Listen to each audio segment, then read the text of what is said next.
It started with a simple request. I was in my kitchen washing up after dinner when my phone buzzed. The name on the screen made me pause. Ran my best friend, Lisa's younger brother.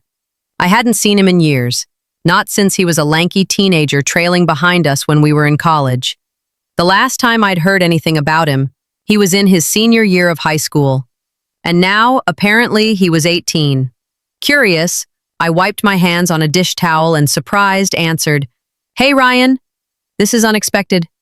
Nervous, "Hey, Soapy," he said, his voice deeper than I hesitant remembered. I hope this isn't weird," pleading, "but I really need a favor." Chuckles. I smiled. "Depends on the favor." Hesitant at Saihach. He hesitated then. Sighed. "Can I come?" Pleading. "Over? I don't want to do this over the phone." A flicker of concern ran through me. Concerned. "Are you okay?" Reassuring. "Yeah, I promise. I just earnest need to talk." His tone was nervous, almost embarrassed. I glanced at the clock. It was only 7:30 p.m. With a quiet sigh, I nodded, even though he couldn't see me, resigned. "All right, come on over." I had barely set my phone down when my mind started racing. I hadn't thought about Ryan in years. To me, he had always been Lisa's kid brother, the one who hung around the house, he dropping on our conversations, trying too hard to be cool. But now, I realized he wasn't a kid anymore. By the time the doorbell rang, I was oddly nervous, shaking off the feeling. I smoothed my sweater and opened the door. Ryan stood there, tall and lean, his broad shoulders filling the doorway. His dark hair was slightly tousled, his jaw sharper than I remembered. But it was his eyes, warm, uncertain, searching, that made me pause. Softly. "Hey," I said, stepping aside. Softly. "Hey," he echoed, walking past me. He smelled faintly of cologne and something else, something familiar and undeniably. "Grown up want something to drink?" I asked, trying to ignore the strange tension in the air. "Nah, I'm good." He ran a hand through his hair. "Thanks for letting me come over." I leaned against the counter, folding my arms. "So, what's this about?" He exhaled slowly. "I need your help with something. It's kind of awkward." I raised a brow, waiting. Ryan hesitated, his fingers tapping against his jeans. "Aha, I need a woman's perspective, someone I trust." My curiosity deepened, on his eyes flicked up to mine, inch and filled with both determination and hesitation. I've never been with anyone before, and I don't want my first time to be some random, meaningless thing. The words hung in the air like a static charge, my breath thought, my heart stumbling over itself. "Ryan," my voice was softer now, careful. "I know it's crazy," he rushed on, his ears raining. I trust you. You're the only person I could ask?" I blinked, trying to process what he was saying. He wasn't joking. There was no laughter in his eyes, no smug arrogance, just raw sincerity and earnest, from someone standing at the edge of something new. A strange, unexpected warmth spread through me. It wasn't just the request itself, it was the way he looked at me, the quiet respect in his expression. I took a slow breath. "Ryan, that's a big thing to ask." "I know," he said quickly, "and I don't expect anything, He broke off, rubbing the back of his neck. "I just wanted to ask." For a long moment, we stood in silence. The air between us felt thick, charged with something neither of us fully understood. And yet beneath it all, there was something undeniable, a shift, a possibility. And for the first time in a long time, I felt something awaken inside. I sat down, pressing my palms against my knees, trying to steady the whirlwind of emotions inside me. Ryan was still standing, shifting his weight, his hands tucked into the pockets of his jeans. He looked at me expectantly, but there was no pressure in his expression, only sincerity. I let out a slow breath. How had I gotten here, Ryan? I started carefully choosing my words. "This isn't something to take lightly." "I know," he said, quickly stepping forward. "That's why I came to you. I don't want it to be meaningless. I want to feel comfortable, safe." Safe. That word caught me off guard. He trusted me, not just with his request, but with something deeper, his vulnerability. I read a hand through my hair, buying myself time. What was I supposed to say? He was so young, just stepping into adulthood, while I had already lived through so much. And yet, sitting here, I didn't feel like the 50-year-old woman I was supposed to be. There was something about Ryan, the way he looked at me, the quiet intensity in his eyes, that made me forget the years between us. "Ryan," I said again, my voice softer this time. "You could be with someone your age, someone who's also figuring things out." His jaw tightened. "I don't want that." "Why?" "Because I don't want to stumble through it," he admitted. "I don't want awkward, rushed, careless. I want something real." His eyes searched mine. "You always felt real to me, Soapy. Even when I was younger, I could tell you were different. You weren't like Lissa's other friends. You actually listened when I talked. You never brushed me off." I swallowed. I hadn't realized he noticed those things. "I don't want to be a mistake for you, Ryan," I said quietly. He exhaled, taking a slow step closer. "You wouldn't be." Something about the way he said it made my stomach flutter. This wasn't just about curiosity for him. It wasn't about some fleeting reckless decision. He was looking at me with intention, with a kind of respect that was rare, even for men my own age.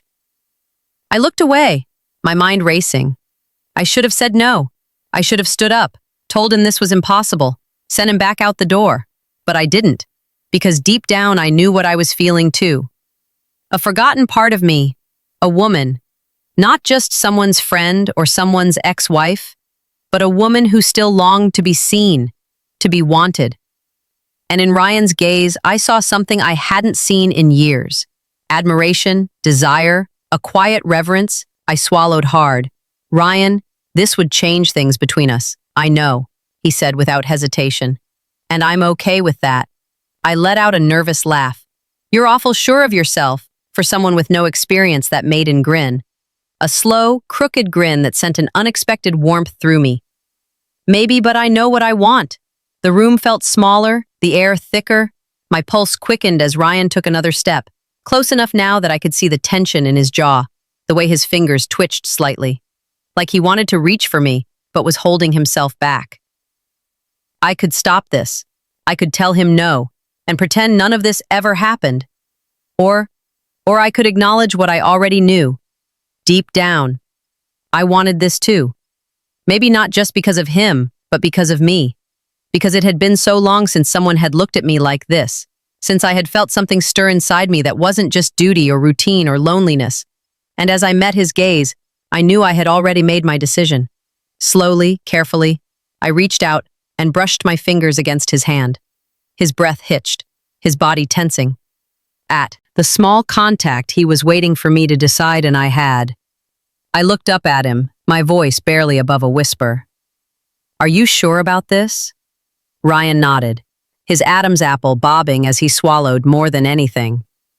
I let my fingers slide over his palm, our hands intertwining. And then finally, I pulled him toward me.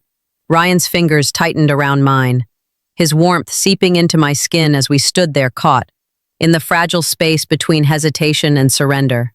1,000 thoughts rushed through my mind. Questions, warnings, reasons to pull away. But none of them felt as real as the steady rise and fall of his breath, the quiet anticipation in his gaze. I had spent so much of my life putting others first, being the responsible friend, the supportive ex-wife, the woman who always thought things through. But tonight wasn't about logic. It wasn't about the past or a future. It was about this moment, about the way Ryan looked at me, like I was someone worth wanting. Not just someone who had lived too many years is to be desired. I reached up, my fingertips brushing against his cheek. His skin was warm, smooth, untouched by time in a way that made me hyper-aware of my own fine lines. But when he leaned into my touch, closing his eyes for a brief second, I realized that none of that mattered. I had spent so long thinking my best years were behind me, that passion, desire, being seen were things I would only never look back on with nostalgia. But here, in the stillness of my living room with Ryan standing so close, I felt something awaken inside me. I wanted this. A shaky breath left my lips as I whispered, "Are you sure?" Ryan nodded, his voice steady. Yes. That was all I needed. I closed the space between us, pressing my lips against hit, as in a slow, tentative kiss. Ryan tensed for a heartbeat before melting into it, his hands finding my waist, unsure but eager. The kiss was soft at first, delicate, but then his fingers tightened against my hips, and something shifted. There was an urgency beneath his hesitance, a hunger wrapped in restraint. And God, when was the last time someone had kissed me like that? With reverence, with the kind of quiet awe that made my chest ache. We pulled apart, breathless, eyes searching each other's faces. "Did I do that right?" he asked, a small nervous chuckle escaping his lips. I smiled, my thumb grazing against his jaw. Perfectly. Ryan exhaled, his grip on my waist, relaxing. "Sophie, I don't want this to be a mistake for you." I swallowed, holding his gaze. "It's not, and I meant it, because no matter where this led, no matter what tomorrow brought, tonight was ours. For the first time in years, I let myself feel, and I wouldn't regret it." The morning light crept through the curtains, golden and soft, painting the room in hazy glow. I sat on the edge of my bed, staring out the window, lost in thought. Ryan had already left, flipping out, with a quiet goodbye, a lingering glance that said, more than words ever could. I expected regret to settle in. I braced myself for guilt, for self-reproach. But all I felt was peace. Because last night wasn't a mistake. It wasn't reckless or foolish. It was two people choosing each other for a moment that would always belong to us. I didn't know what came next. And for the first time in my life, that was okay. Because sometimes life wasn't about planning. Sometimes it was about allowing yourself to be alive. And last night, for the first time in a long time, I had been truly, beautifully alive.